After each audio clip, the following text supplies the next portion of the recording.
get started in a second here, folks. Just doing the usual posting on social media, and then I'll be right there. Right there. Oh shit. Sorry, let me get a mic going here. Oh my gosh. Always something to forget.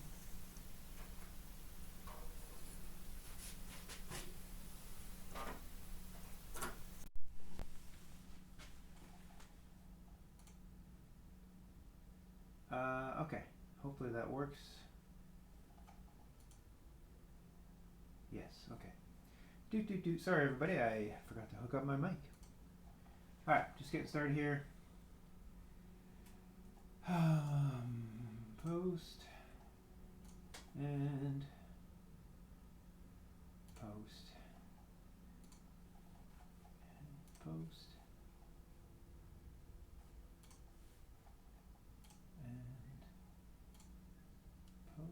post and post.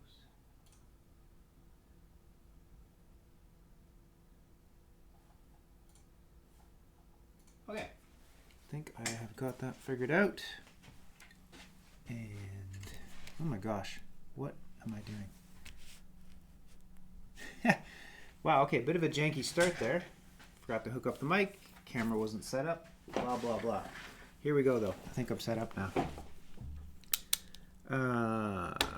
Okay, I'm going to start drawing from my prompt book once again, but of course I'm going to do my usual plug at the beginning, which I've plugged this many times before, but I'll do it again. This, you're looking right at a collection of, a book that is a collection of cartoons, doodles, drawings I've done that you've seen on my Instagram or social media feeds. But this is a physical collection of these illustrations. Just a selection of them, a smattering, if you will.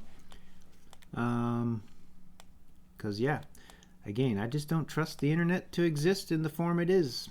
It'll keep changing, and things might just disappear. You never know. But a physical book, hey, you actually have it in your hands. You can put it on your shelf, and as long as you don't soak it in water or light it with a match, it'll be around for quite a while. Maybe even longer than you. Who knows? So yeah, this is a doodle, the third doodle collection. The other two are sold out. I am still working on the possibility of reprinting one or both of those earlier books, but I haven't gotten that all sorted just yet. So the third book is the only one available at gricklemart.com. Okay, I'm going to stop plugging stuff and get to drawing. Chris Bluestone asks, good morning, is it Saturday already? No, it isn't Saturday, it's Good Friday.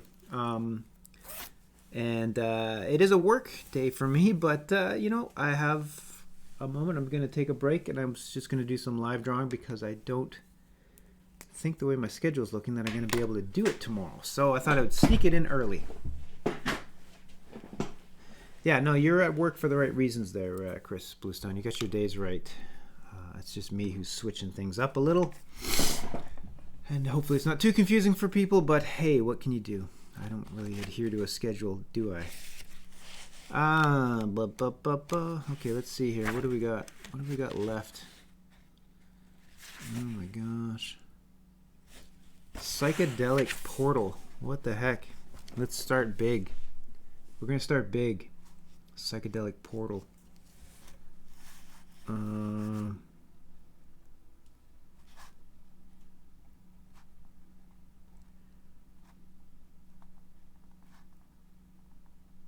I don't know, it makes me think, just the term psychedelic makes me think, you know, Fabulous Freak Brothers, sort of hippies.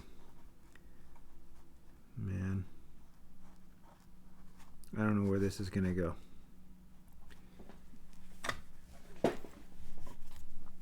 Here, I'll move this in a little closer.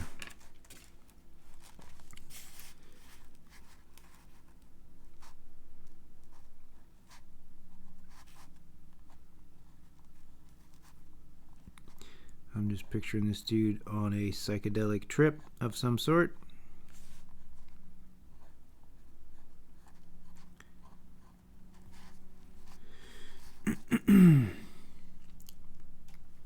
Yes, a hippie portal, if you will.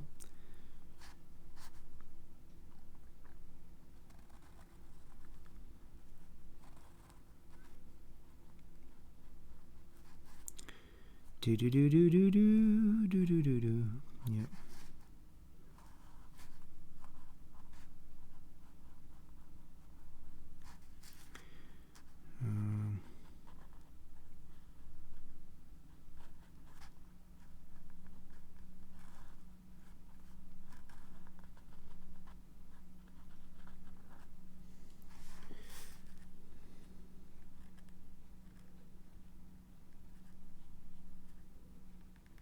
Let's see. Stereotypical sandals. That just always further cements the idea that this fellow could be termed a hippie.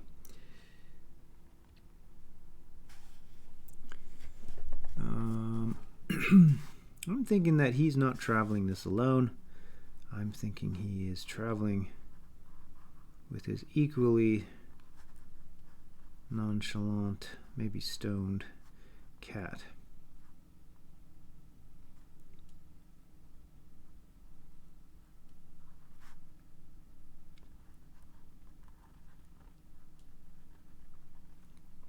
Maybe they're just traveling it together. Traveling through the psychedelic portal, as it were.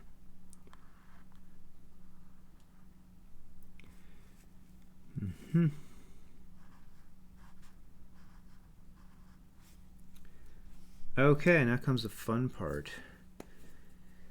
If you're gonna make something psychedelic, well, you gotta add in a lot of color, man. And I'm just gonna get trippy.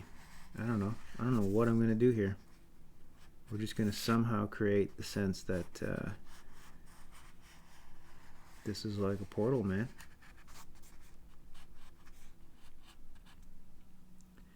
And they are definitely traveling through it, from it, I don't know.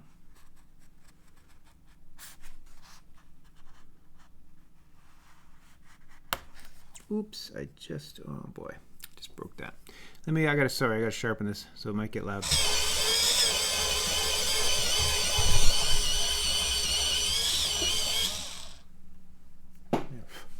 There we go.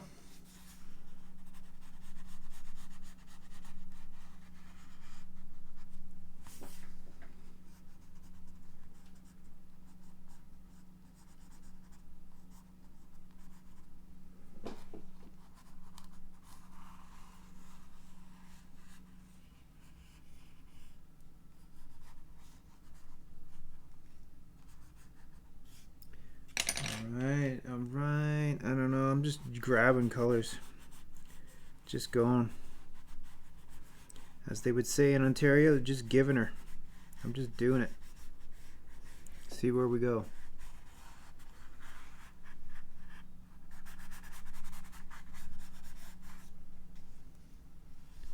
Flowers. Oh, yeah. That's true. That's not a bad notion. Not sure where I'm going to squeeze flowers in yet. Lots of options, I suppose.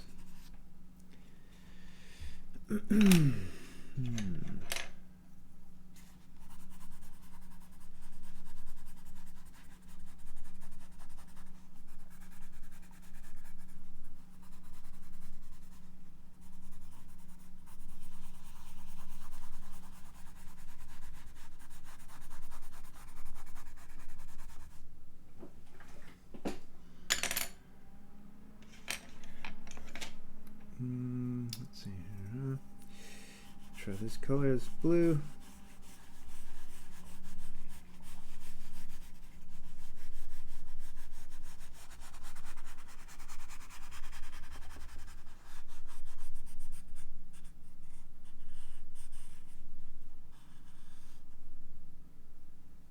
Yes. I don't know. Go with this kind of color. It's sort of orangey, sort of yellow.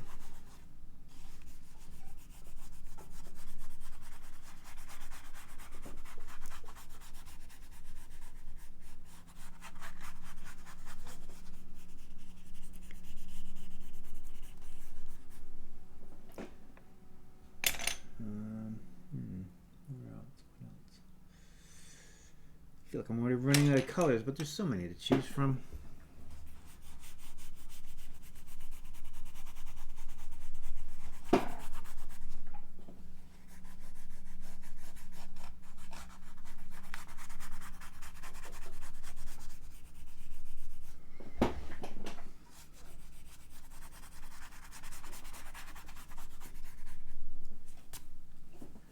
Quite the portal.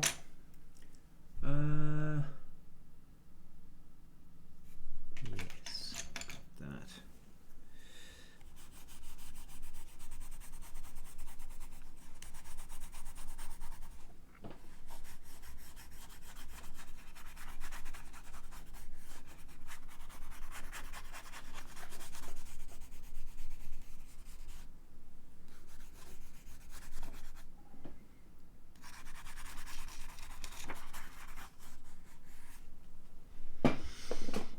Let's see now. What else? Eh? Go with this guy.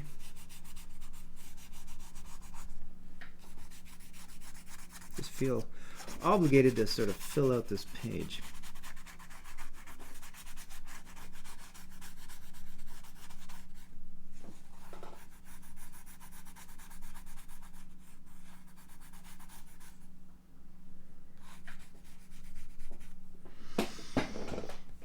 Oh boy. Let's see, what other colors?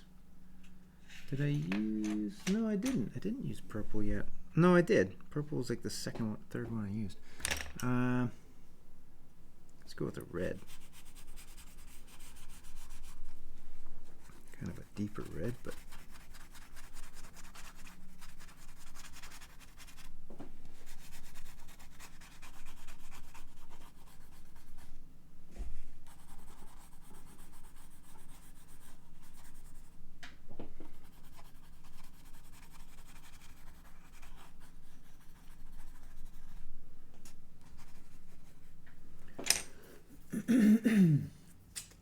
Then what, eh? Well, let's see.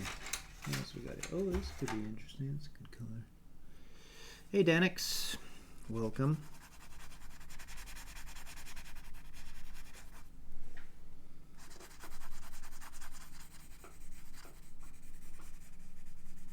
I'm sure I'm throwing a lot of people off by doing this on a Friday, but so be it. It's the one opportunity I had that I could foresee this weekend of drawing live, so I took it.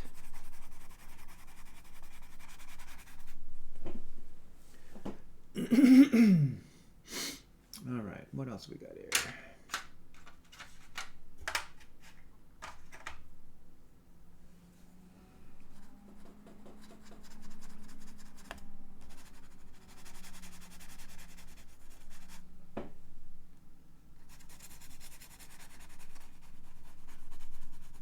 Goodness, this is tricky coloring on this page because it's at the beginning of the book, so it's kind of on an angle, so it makes it hard. Wah. Anyway, we're almost there.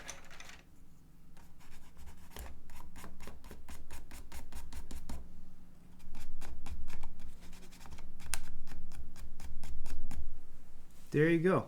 I think that's well, you know what? A few touches here. A few touches, shall we?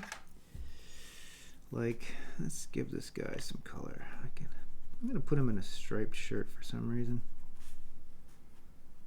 Striped sweater, I suppose. Better term. Jumper, if you're in England. Hello, Brent Cat Lady. Oh, absolutely, Danix. Yeah, anyone that has reached out to me over the years to get tattoos, I'm always like, it's totally fine by me. Just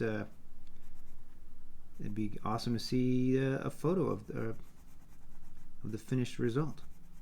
You know, as long as it's not in too private an area. I'm always interested to see. Ah, Swarmadead Insects, hello. Good to have you here.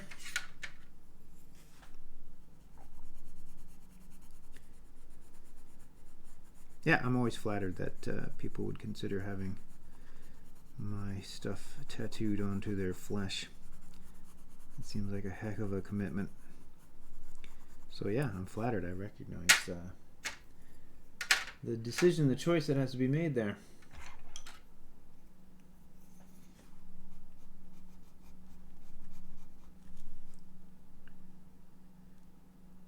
Yeah, I'd say Instagram DM is pretty good, pretty safe spot to send it.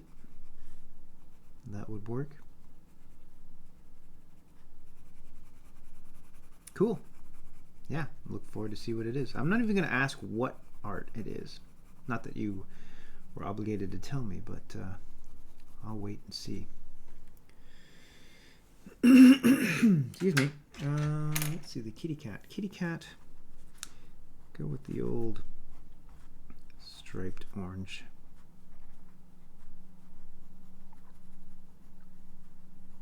It's my usual default for cats.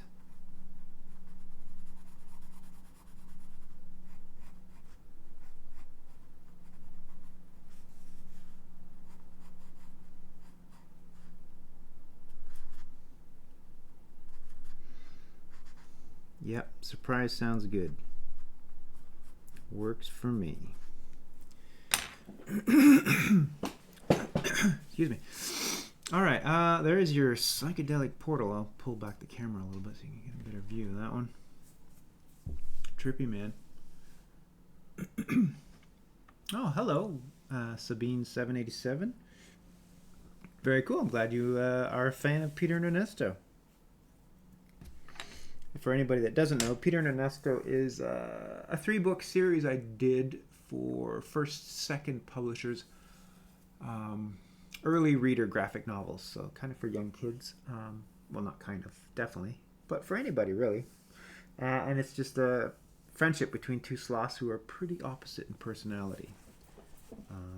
Very minimal dialogue, again, because it's early readers, but also just because it's kind of the format I prefer to work in. I don't like having a lot of text or dialogue in my comics. If it can be said or shown visually, I'd much prefer that. And yeah, those sloth books are, in my opinion, pretty visual. Cool. Okay, let's see what else we can draw here today. Man in the moon. Man in the moon. Okay, that's bizarre phrasing.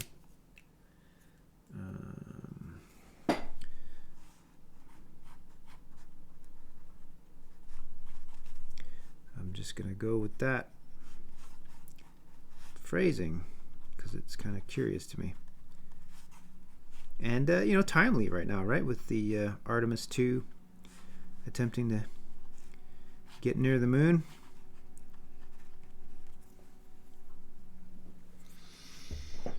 Man in the moon.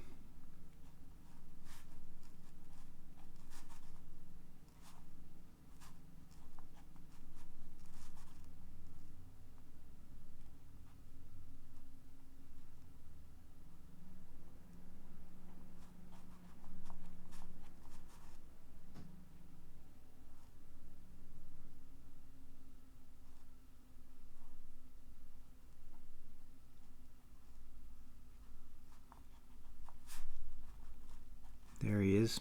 There's the man in the moon.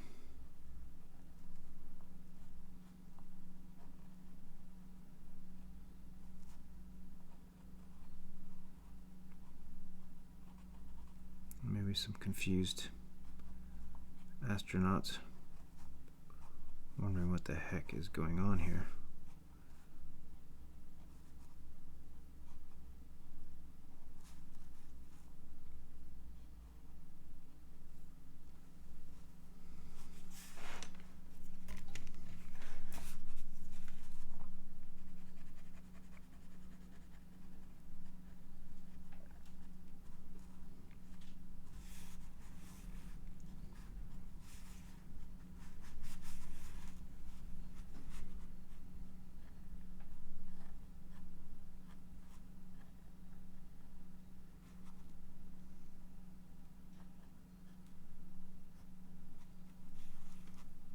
Yeah, sort of like a gopher, isn't it?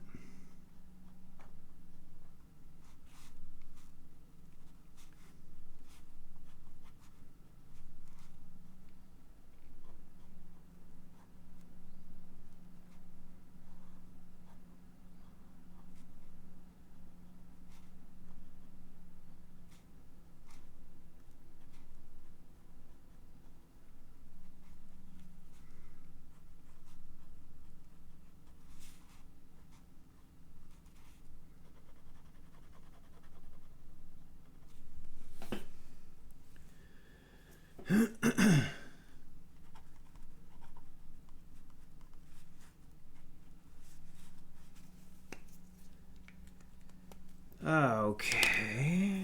maybe I'll add a little bit of... Sorry, I'm gonna have to sharpen this pencil.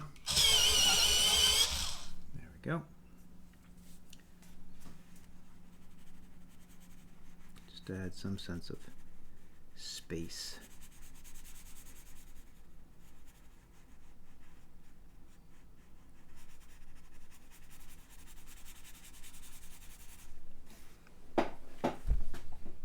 Whoops. Sorry, bumped the camera there.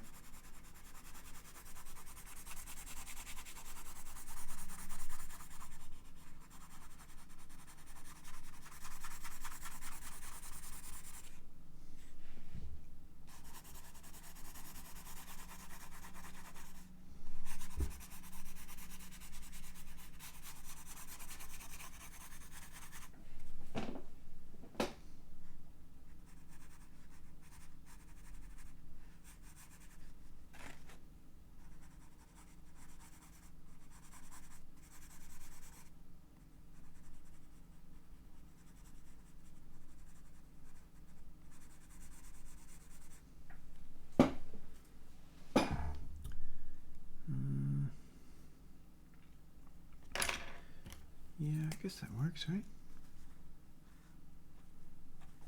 I think I say that a lot. I guess that works. Put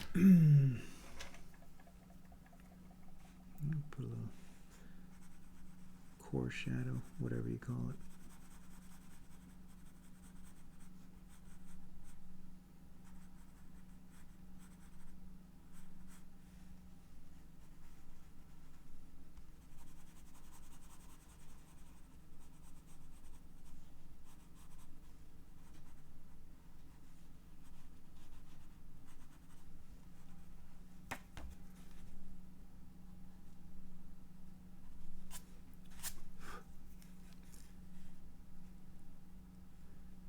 Oh, hello, Dark Sango. Brazil, that's awesome. Very cool to have you here.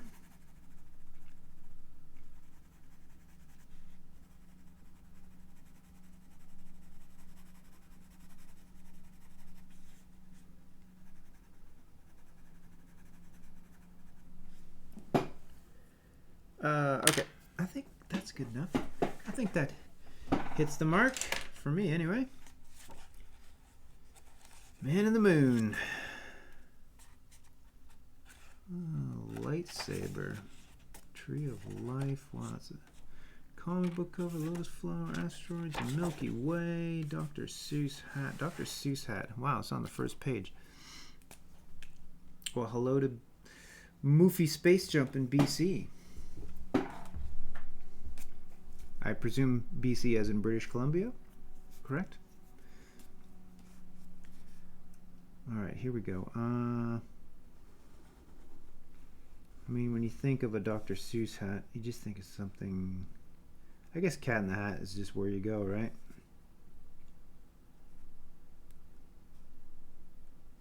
You gotta give those Dr. Seussy eyes.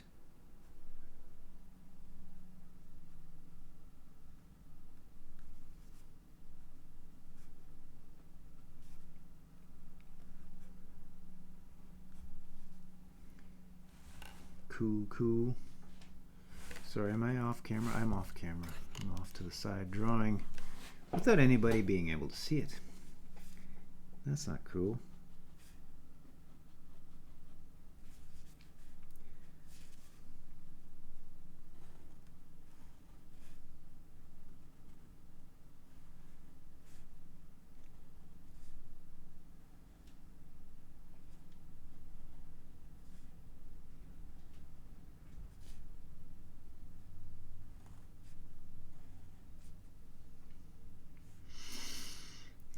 Dr. Seuss hat. Boop a doop boop boo.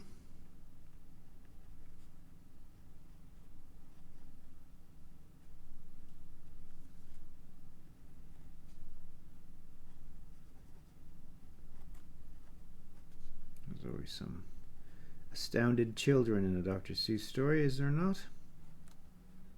generally. Misguided or just surprised. What the? It's a Dr. Seuss hat. Oh, Bren Cat Lady asks, what other artists were you influenced by? Oh my goodness.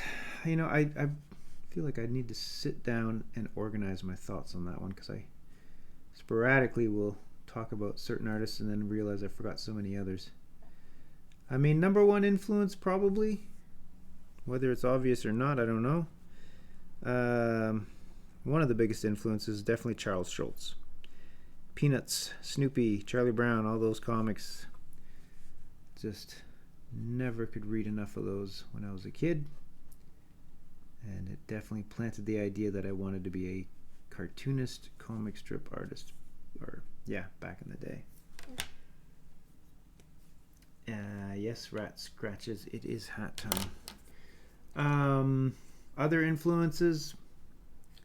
Read a lot of Archie comics. I've realized over the years too that Archie comics have influenced a lot of at least the way I think about staging jokes and storytelling within comic panels. A lot of that I'm realizing has come from reading a lot of Archie comics, and that's a variety of different artists over the eras.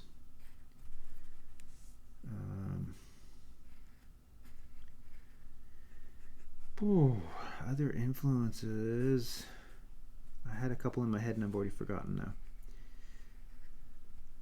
More modern influences, or more recent-ish. Recent being in the last 30 years, maybe. Charles Adams. Adams Family. Oh dang, looks like we got subs gifted. Wow, Swarm of Dead Insects, man, you always come through. Thanks for making this a pleasant experience for everybody.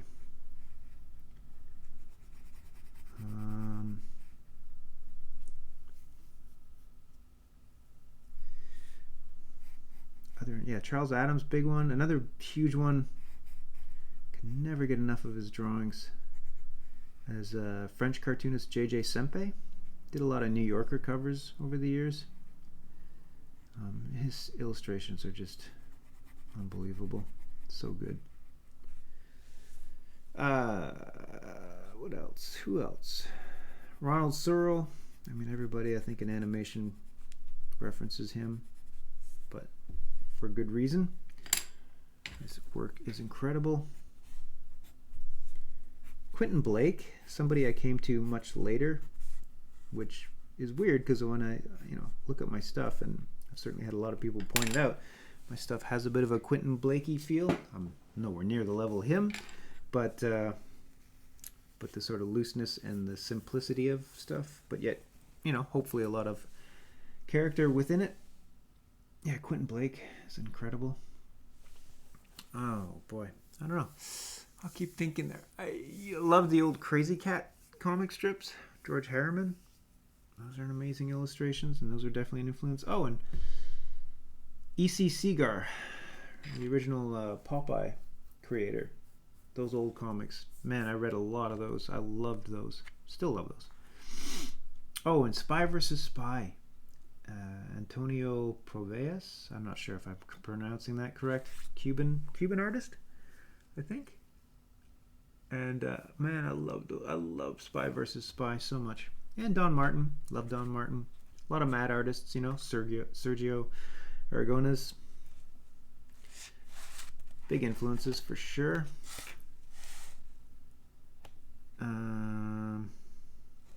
Sorry, I'm just looking for a new one here. You can't deny Calvin and Hobbes. I mean, Bill Watterson.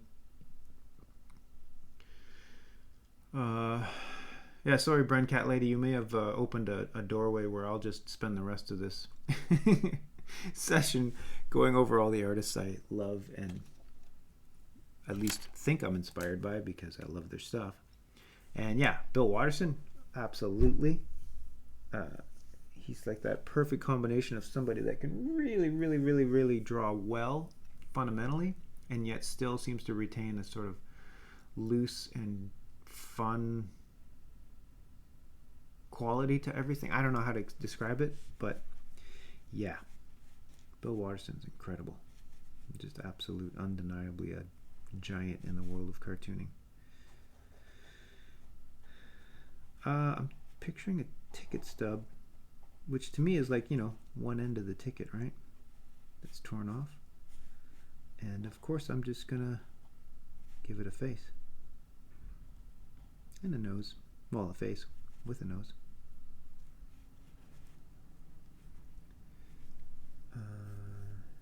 Cool. I'm glad I mentioned some new ones, because yeah, there's an endless amount of. I've still discovered cartoonists. Another cartoonist who left us all way too early was Richard Thompson, and he did a strip called Cul-de-sac.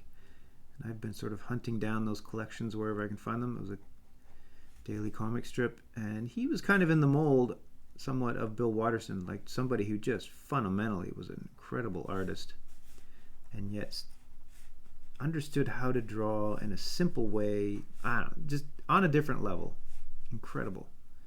And his comic strip was kind of like Peanuts, like Charles Schultz in a way, because it was very there's sort of a melancholy aspect to it that I always appreciated. The jokes weren't big punchlines or overt, clear setups and gags. They were just kind of sweet sometimes, or a little sad, or just introspective. I don't know how to describe it. It was really good. Great stuff. Seek it out if you ever find it. Richard Thompson, Cul-de-sac.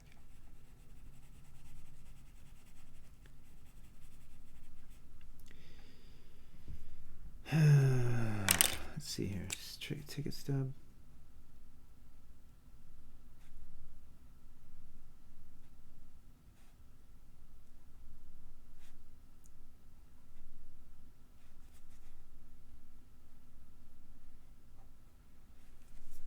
I don't know. Oh my gosh, yeah, look at that. See, I always forget people. Andy is bad at games has mentioned Edward Gorey. Yeah, again, weirdly, for the kind of content and the kind of stuff I've gravitated to in my life, you would have thought I'd be a massive Edward Gorey fan from way back. I strangely was always aware of Edward Gorey, but I didn't really get super into him until like not even like 5 years ago, 6 years ago, and then all of a sudden I was obsessed. Don't know why it took me so long for such an obvious genius, and absolutely up my alley for the kind of content and things he was into. But yeah, Edward Gorey is huge. Oh, welcome Sebastian71 from France. Awesome. Yeah, he's become more of an obvious influence, I guess, because I've recognized I was on the same trajectory in a lot of ways. Again, I'm nowhere near the level he ever achieved, but hey, you gotta aspire for to something, right? Yeah, I've actually gotten really into collecting books that Edward Gorey did covers for, because his book covers are incredible. And in particular, oh my gosh, I'm blanking on the name of the author who did a whole series of books for kids, but they were legit scary and spooky and wild, and Edward Gorey did a series of covers for a bunch of them. One of the more famous ones is the mansion with the clock in its walls, or whatever. The house with... I can't remember the title. I'm bungling everything up, because it got made into a movie recently with Jack Black. No, not Goosebumps. Way before Goosebumps. Like most of these books came out in the early 70s, late 60s, early 70s, all the way into the 80s. Edward Gorey was doing covers for them. They're incredible, awesome books. They're really fun to read. And then when they're illustrated by Edward Gorey, mostly just the covers. Sometimes he did interior little spot illustrations. You know what? I'm going to go look at my bookshelf 1 second. I'll be right back because it's driving me nuts. I can't remember his name off the top of my head.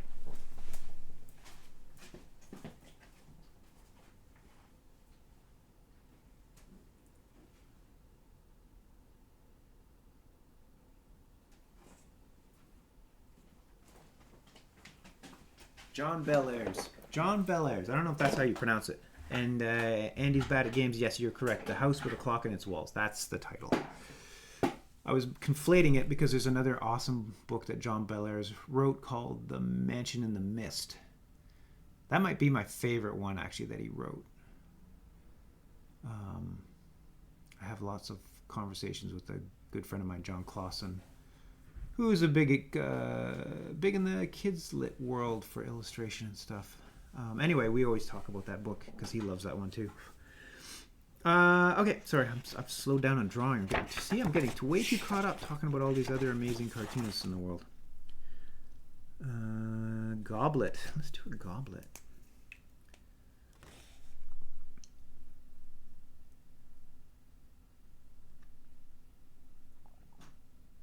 Yeah, so the books were written by John Bellairs.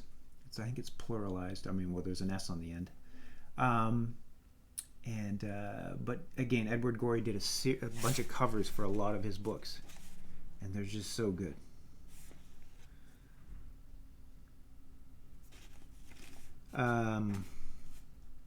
Goblet.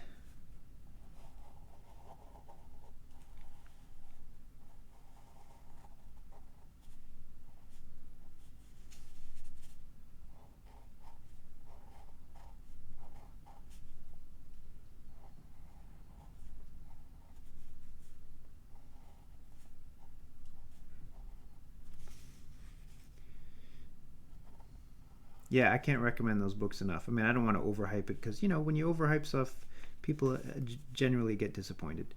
So temper your expectations, but I know for me, I was just very excited to discover those, and that honestly is what propelled me into the world of really appreciating Edward Gorey.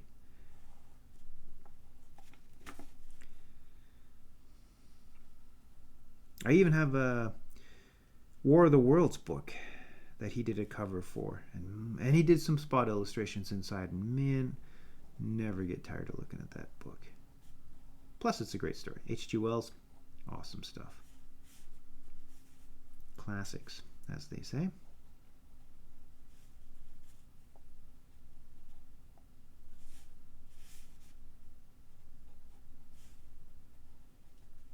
I don't know what I'm doing with this design here.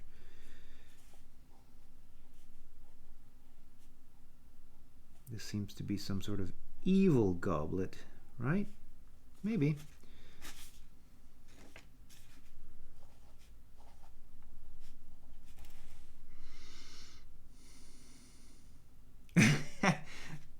That is tempting, Sabine787. Maybe the next prompt book I get, maybe I'll just have the mandate that every prompt will have to have Kermit in it somehow. That's kind of fun. Yeah, I really enjoy drawing Kermit.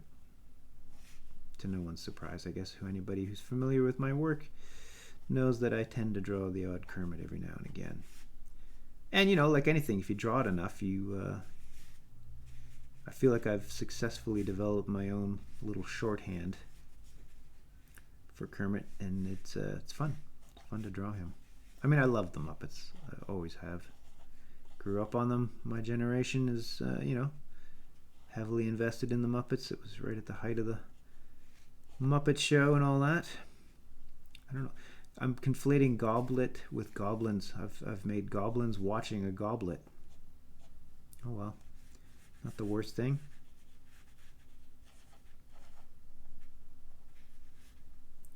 I don't know. I mean, he's up there. I was always pretty fond of Gonzo. I always liked Gonzo a lot. I don't know. It's hard. I love all the Muppets. Really.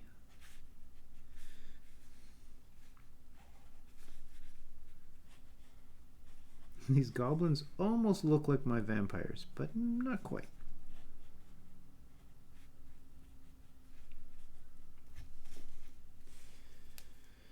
Okay.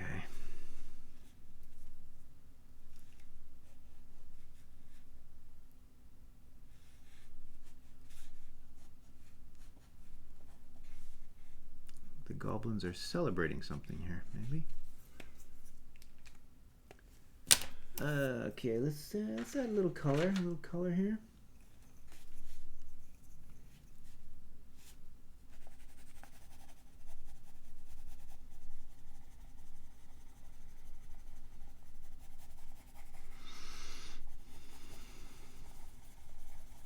I'm so happy I had the opportunity to tell you guys folks all about John Bellairs, because man, I can never get enough of spreading the word on those books if you haven't heard of them.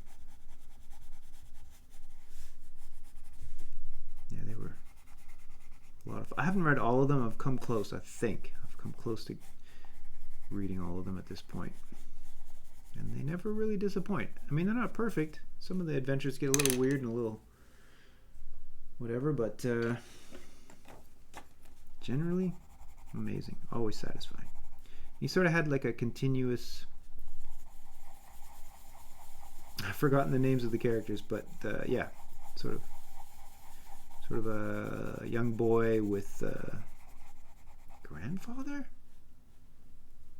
Anyway, sorry, I'm going back to John Bellairs here. And I can see that Andy is bad at games is still talking about the Muppets, which I'm never tired of speaking about either. Yeah, Sweetums. Sweetums kind of freaked me out, to be honest, as a kid. Because he was just, he was huge. And a little scary in some ways, you know? But Sweetums was a sweet guy, ultimately.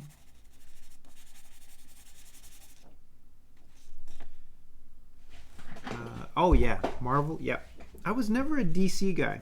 Never really. I mean, I kind of was sort of liked Batman, I guess. And actually, I liked the Flash a little bit, but I could never get into DC Comics. They were always too esoteric, too weird. Like the plots were so sciencey and not relatable. I guess that is as history is. Written about it, the success of Marvel was the fact that they just made very relatable situations and characters, and I found the DC ones hard to relate to, I guess. Still like the artwork and I like the costumes and stuff, but I was a way more a Marvel person, and specifically, not surprisingly, I was a big Spider-Man fan when I was really young, probably because of the Ralph Bakshi cartoon. I don't know if anybody has seen those or remembers those. I watched that religiously as a kid, and that was a big influence, I guess. Yeah, definitely, actually. I liked Iron Man a lot, quite a bit. I don't know, and I really loved they weren't the best written comics, but I really liked Ghost Rider, and it was just purely visual. I just liked the fact that there was a flaming skull-headed guy driving a motorcycle. That just seemed inherently cool, and so I was very into that. Johnny Blaze. I still haven't ever watched the whole Nicolas Cage thing. I've seen clips of it, and man, it seems silly. But yeah, I was a big Ghost Rider fan. I think partly that's looking back, also it's the time, the era that I grew up when heavy metal music was big, and so that imagery, Frank Frazetta, all that stuff, like. Yeah, you had skulls and things flaming. Now I was into it. Yeah, those cartoons are trippy. And hilarious in a way because, well, not in a way. They're hilarious for the maximizing of reuse. The incredible amount of like the same shots in every cartoon. Spider-Man always reacting the same way. It's just pretty funny, actually. And so economical from a production standpoint. They really stretched their budgets.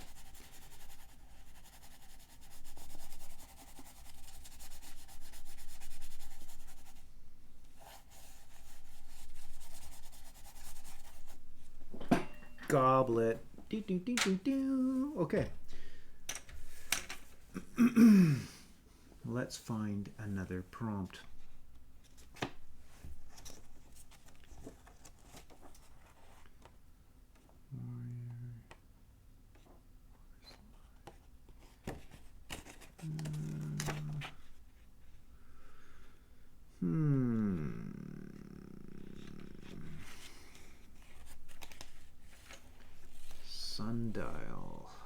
I don't know, that's a strange one. I'll do the sundial.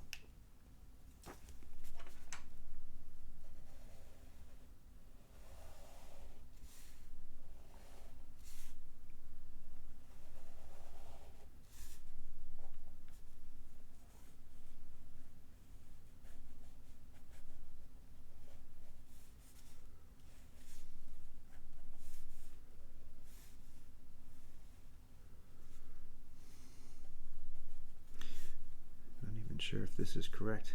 I don't know what I'm doing, but whatever. First thing popped in my head when I saw the prompt sundial.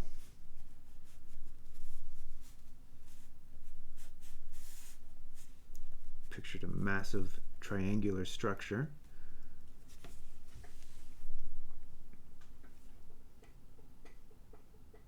Well, true, Sebastian 71. Yeah, some cartoonists definitely, just like filmmakers and any artist gets the feathers can get a little ruffled when you start saying, oh, you're just a composite of this, that, and this, because nobody likes to get boxed in or categorized necessarily. We're all our own unique thing.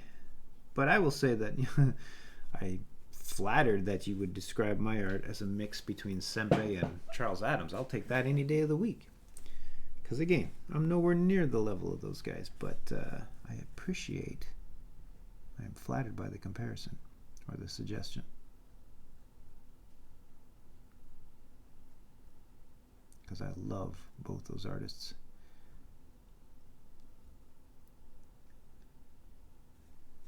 Yeah, just using the old sun.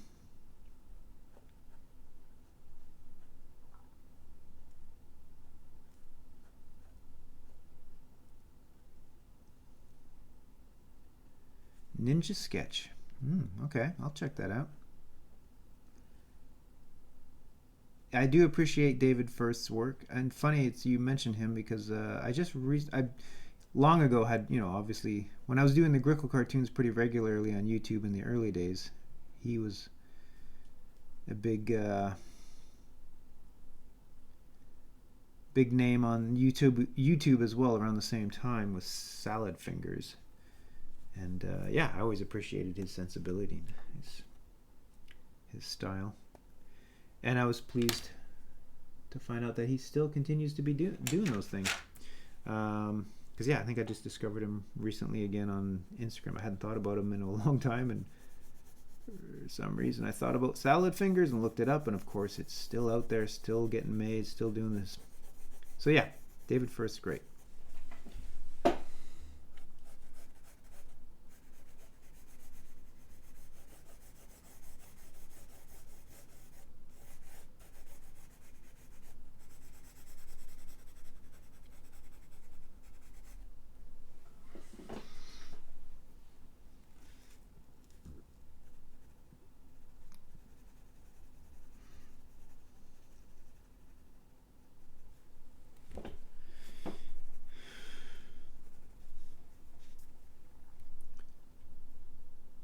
Oh yeah, yep. That's another name I of course have forgotten to mention. Yeah, I've never been sure of the pronunciation. Yon Savar. That's what I say in my head, but that's probably my own clumsy English extrapolation of it all. Yeah, absolutely love his work. Fantastic illustrator. Oh, and you just reminded me of another cartoonist who's French that I absolutely love. And it's not Yon Savar. I conflate them. Christophe Blaine. Christophe Blaine? Is that right? Did I screw that name up? He did a bunch of books, but he did one that stands out. I mean, a bunch. They're all great. The one that I can think of right now is Gus, the cowboy one. Oh my gosh. His cartooning skills are just out of this world. Christophe Blaine, right? Yes, I did get it right. Okay, good.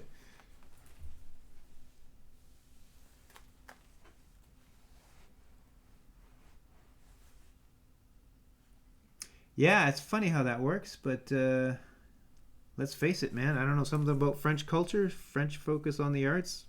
It's undeniable that so many great French cartoonists. Unbelievable.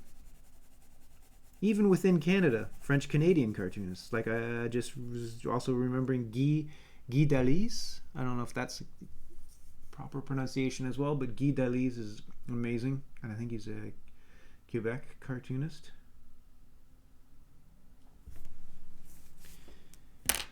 Yeah, so many good ones. So many good ones. Although, you know what? We're skipping over Japan. And my goodness, there's a lot to love about Japanese comics and cartoonists. Off the top of my head, again, a more recent discovery of mine, which is silly to say because everyone in the world seems to know, but Junji Ito, love his comics, love his concepts. Those horror comics are incredible.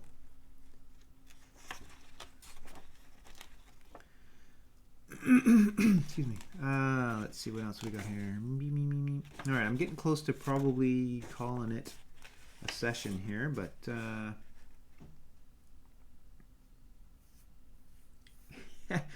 well, thanks, Andy. Yeah, I think I'm on the other end of the spectrum of somebody who's a technical designer drafter, and I have a ton of respect and admiration for people who actually understand what they're drawing and actually figure out what really is happening there. I kind of like to bullshit my way through things, and sometimes that's great, and other times, boy oh boy, it's pretty obvious I don't know what I'm doing. So I appreciate people who actually do the research and understand what they're doing. Hats off to you. Sorry, I'm just looking. Prompts. What do I feel like drawing? Gosh, I have started to really get this book filled up. We are closing in on the end of this prompt book. I mean, I'm sure I've got a bunch more sessions yet, but just a lot of these prompts are asking for a lot of work that I'm not ready to do right now. I want something simple. I don't know, rainy day, because it is a rainy day here. True, Sabine 787. I think the longer you live on this planet, the more you begin to realize that no one actually knows what they're doing half the time.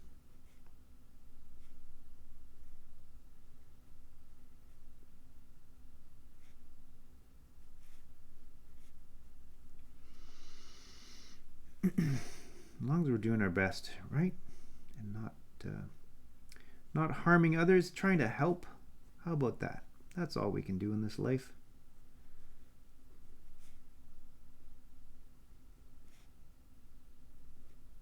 Jules Pfeiffer. There's another cartoonist that I absolutely love. I don't know how many people are aware of his stuff. Big sort of heyday in the, again, 70s, I guess. Probably late 60s.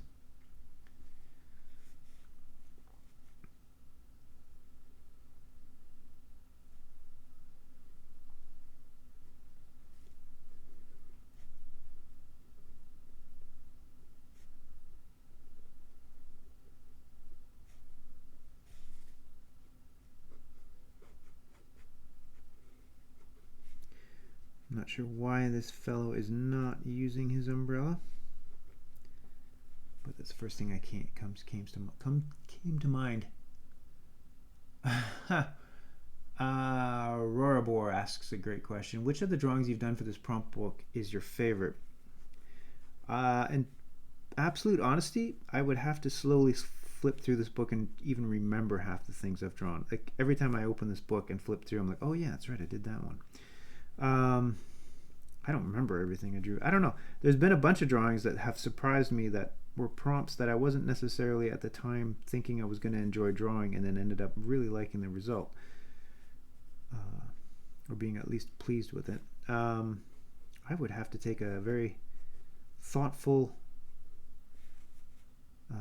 page through all the different prompts and reacquaint myself with half the things I've drawn in here.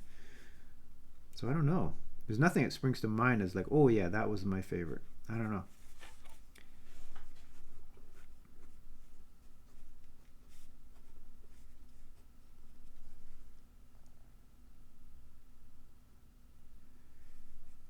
Yeah, no worries, Denver Michael. I again, I recognize that without me scheduling these things, it's hard for people to know when, because I don't even know when.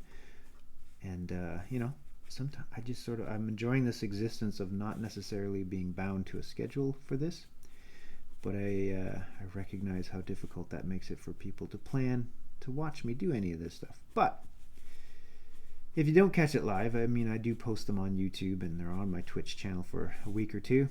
So you have the opportunity to watch it if you want to, but yeah, apologize for the unscheduled behavior that I exhibit.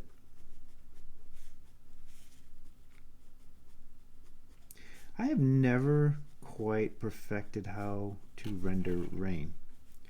I think I'm always trying to subconsciously achieve something that felt as good as the way Charles Schultz did it in Peanuts. I always appreciated the way he did rainy scenes. And if I was a smart person, I would sit down and really analyze exactly what he was doing there. But instead, I'd just keep fumbling without doing the research and hoping that I'll land on a version of that that works for me.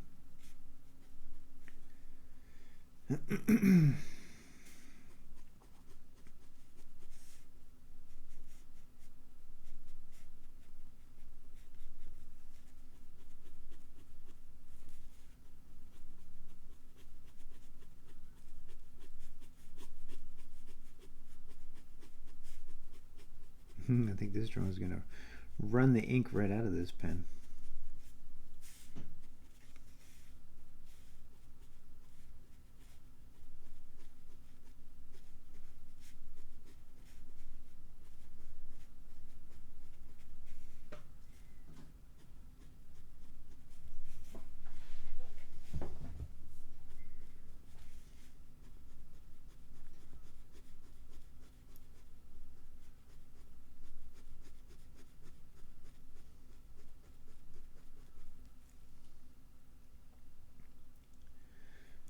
I do commissions. I certainly am flattered and feel privileged that I get the amount of commission requests that I do. But it became a little overwhelming to keep track of, and I couldn't do a large percentage of them because I'm doing work and other things. So I did set up a commissions web page on my gricklemart.com with rates and all that stuff on there, so you can check that out if you have interest in me commissioning me to do stuff. But I mean, I'm talking like doing like physical illustrations specifically. So yeah, I haven't really done like emotes or things like that. I'm not sure even. Do you mean emojis? I'm not even sure, but yes, I do commissions, but when I have time, and it's tricky, man. I want to draw for everybody, but I also want to draw for myself ultimately. So, it's a balance.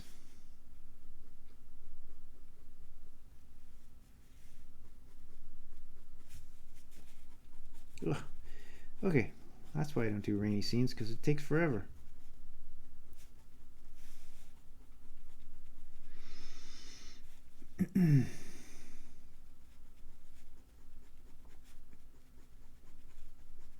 I was doing fairly regularly pet commissions, drawings of people's pets, which I always enjoy doing.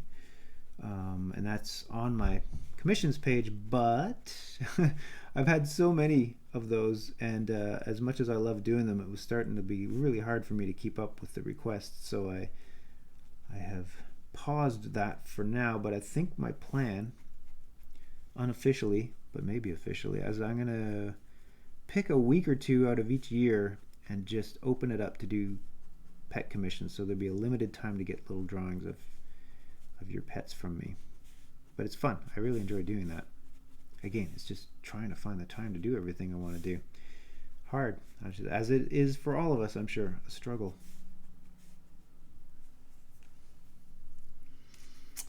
Oh man, I like this guy. This worked out. That looks rainy. He looks a little miserable. I don't know why he's not using that umbrella. Let's add a little touch of color to him.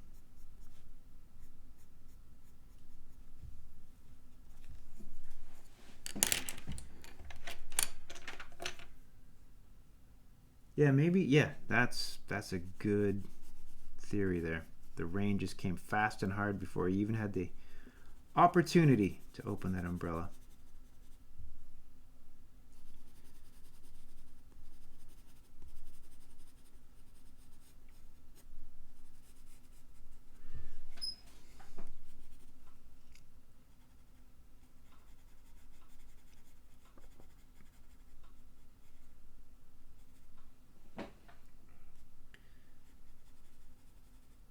Look at that, perfectly. It's exactly an hour. Um, yeah, I think that's going to be it for today. Oops, sorry. Bumped my camera again. Just trying to see if I can frame this guy a little nicer. To end on, sorry, one question from Roarboard. Did you do Puzzle Agents art digitally? Yes, I drew that. Like I do all my professional storyboarding and stuff, I do draw digitally on a Cintiq monitor. So with a stylus, you know, like everybody does these days. Yeah, and I drew all the Puzzle Agent art like that. Okay, folks, I am glad I got to sneak this hour of drawing in, and I am so happy that you all joined me for it. And I will most likely be back on a Saturday next week. Again, I apologize for the unscheduled nature of all of this, but I have started to get pretty regular doing it on Saturdays, and I think I'll shoot for that again. So yeah, have a great day, and I'll see everybody in about a week, hopefully. Thanks, everyone.